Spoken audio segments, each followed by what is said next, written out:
François Pécry, enseignant en STI 2D, sciences technologiques, industrielles et du développement durable.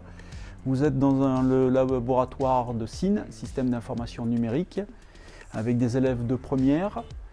On accueille des élèves de seconde de tous les lycées environnants. Donc, en première, nous étudions essentiellement la technologie en informatique, électronique, mécanique, énergie et développement durable.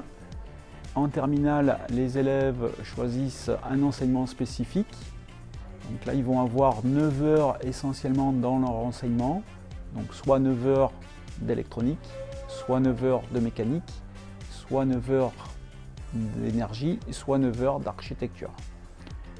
À l'issue du bac, les élèves poursuivent soit en BTS, soit en BUT, pour environ 90% des élèves, et les 10% restants choisissent des écoles d'ingénieurs et ils ont des places réservées dans ces écoles car ils viennent d'un bac STI 2D.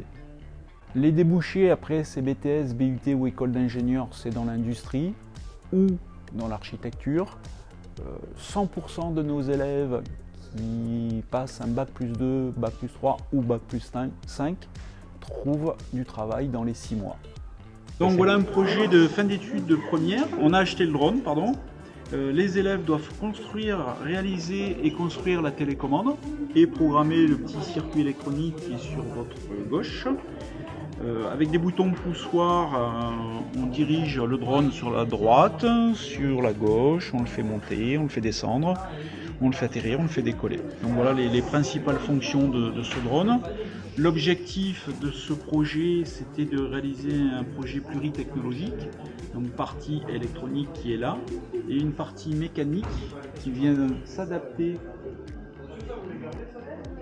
ici sur le drone pour transporter des petits colis. Je suis Pierre Barré, je suis enseignant en e-tech, c'est-à-dire une spécialité de terminale STI 2D au lycée Langevin. Donc on est actuellement dans une salle de projet d'e-tech. E-tech, ça veut dire innovation technologique et éco-conception. C'est plutôt orienté mécanique. Ça s'adresse simplement au terminal STI 2D, c'est une des 4 spécialités. Donc les élèves, quelle que soit leur spécialité, ont un projet à faire pour la fin de l'année.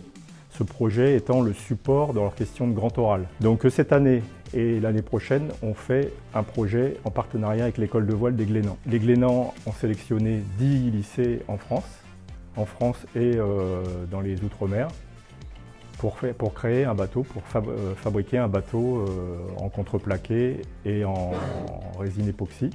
Ce bateau, c'est un trimaran, c'est un plan qui a été fait exprès pour ça. C'est inspiré d'une pirogue polynésienne. Assembler le trimaran, le gréer, le décorer et le faire naviguer si possible. À l'issue de ce projet, les 10 lycées se rassembleront sur la base des Glénans à Concarneau pour faire une régate ultime, pour faire un challenge. À l'issue des BUT, souvent les élèves ils refont des écoles d'ingénieurs et après on est soit des écoles d'ingénieurs généralistes, soit des écoles d'ingénieurs mécaniques. On a dans l'école, on va dire, la plus emblématique d'un STI 2D actuel, ce serait de faire les arts et métiers. Alors, la conclusion, c'est que le bac STI 2D, c'est un bac qui permet à des élèves qui en ont un petit peu assez de faire que de la théorie, de garder un certain niveau théorique tout en se mettant à faire des activités pratiques qui leur donnent d'autres débouchés.